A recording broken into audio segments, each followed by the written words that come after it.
Now it's time for another Board Game Brawl preview with Nick Meanahan, sponsored by BoardGameBliss.com. Hey peeps, today we're going to take a look at a game that is seeking funding on Kickstarter. That game is called Metal Minds, and it's from Nifty Games. If you like what you see throughout the rest of this preview video, I'm going to encourage you to go to the official Kickstarter project page, which you can get to by following the link in the top corner of your screen, as well as down in the description section underneath this video. You don't have to take my word for it. You can go there and find out for yourself. But if you do want to know more, stick around. Now, Metal Minds is a competitive game for 2 to 4 players, where players, it's very interesting, a science fiction world where science has progressed to in the far future, of course, science has progressed to the point where they have discovered a way to enhance people's bodies with minerals like iron, silver, and copper in order to not only heal their body from certain ailments, but also, by doing so, giving them special powers and abilities like telepathy or the ability to transform things. And so in the game, you're taking control of these people called agents. In order to get the treatment, they sign up to become agents with the government for a certain amount of time. The government, that's how they always get you. So you take control of these agents, you have their powers. They each have a different special power, but you'll also be trying to find more of the different resources in the game, like things called tetrasite, for example, that are going to enable you to build devices. And the whole point of all this is to get these powerful rift orbs. These objects of immense power, very valuable. And the first player to get to 8 rift orbs, or if multiple players get to 8 or more rift orbs, the game ends. Then whoever has the most is going to be the winner. There is, of course, more to it than that. So let me go ahead and give you a brief look at how the game is played with a prototype version of the game. I'm sure most of the art is going to be final, but other things that you see here may change in the final version. Just keep that in mind. Then we're going to come back and we'll discuss it further.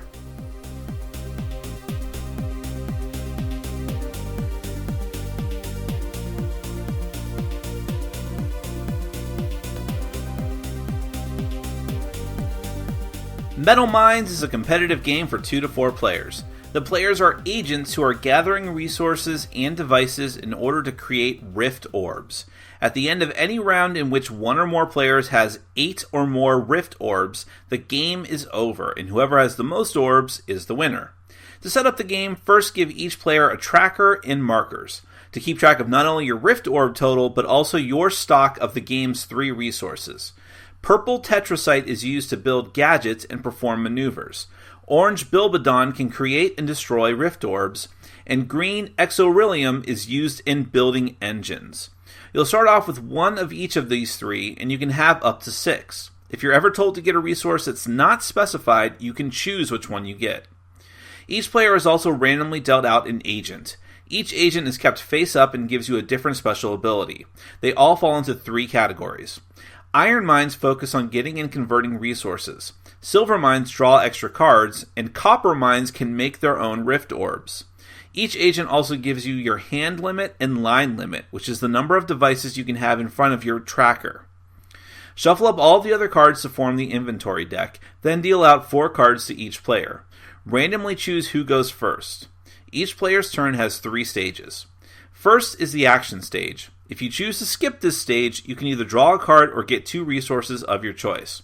Otherwise, you can play any amount of cards from your hand, use any of the powers on devices in your line, and or use the power of your agent, which can be used once per round by rotating them sideways. The point of doing these things is eventually to build rift orbs using certain cards, but you'll need to get resources to do that first. To play cards, you must pay the resource cost if there is one. There are 2 types of cards you can play. Maneuvers give you an immediate, one-time effect, and then they're sent to the junkyard, which is the discard pile. Devices, however, stay in play in your line. On the next turn after you play them, you'll be able to use their powers. There are also 2 types of devices. Engines, which let you use their power once per round by rotating them sideways, and gadgets, which can only be used 1 time, and then they are sent to the junkyard. Inventory cards also have subtypes to remind you what their effect will do. Resource, utility, energy, and assault. After you're finished playing cards, or not, you'll move on to the limit stage, where you discard cards or devices if necessary in order to get down to your limits.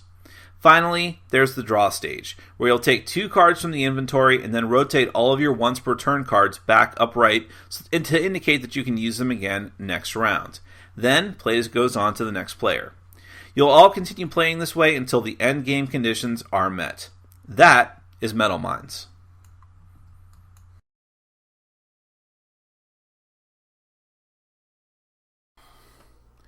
There's a few things that make Metal Mines interesting and sort of set it apart from other peers of its that would fall into this category of light to medium card game. One of them is the theme, which I think I could safely say that a lot of other games that I play that are of the same weight of this game, gameplay-wise, would not bother to put as much effort into the theme and the accompanying artwork for that theme as Metal Mines has. So that's definitely one thing to take note of. Very high quality artwork and very interesting concept that you're playing out on the table.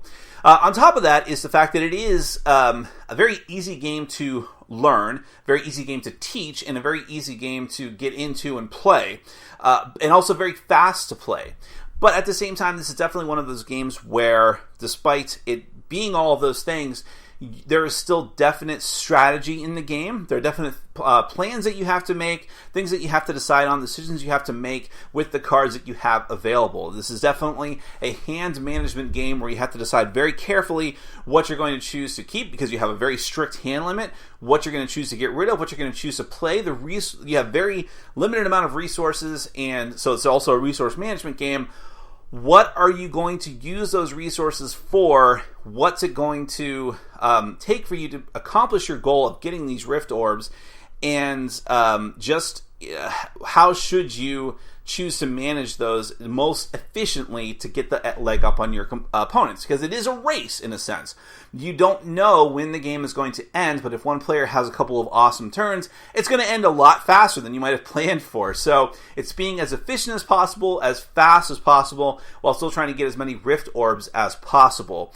The idea that you have the gadgets and the engines stick around and can be used round for round, but may not have as powerful or as drastic an effect as the gadgets. So you might want to focus on those, but do you really want to spend resources on something that's going to get scrapped after one use? That's a decision that you have to make. Knowing when to make most clever use of your engines once per round power, as well as your agents once per round power, is definitely another key to success. So there's a lot of decisions in this game is what I'm trying to say, and despite the fact that it is a very light game, a game that you can play quickly and teach and learn quickly. So if any of those things appeal to you, if you like the theme, if you like the artwork that you saw, if you just like the idea of having a fast card game that is not just mindless, there's a lot of decisions that you have to make in the game, then you should definitely check out Metal Mines. The Kickstarter link, when the campaign launches, you can go to it in the top corner of your screen, as well as down in the description section underneath this video. You don't have to take my word for it. Find out for yourself more information than I could possibly tell you here, and consider backing Metal Mines. That is Metal Mines from Nifty Games. My name is Nick. Thank you so much for watching and for supporting our sponsors. Take care. Thanks for watching. Follow us on Facebook, Twitter, and Patreon. And make sure to check out our sponsor, Board Game Bliss, where you can find an amazing selection of games from around the world. BoardGameBliss.com. Thanks for your support.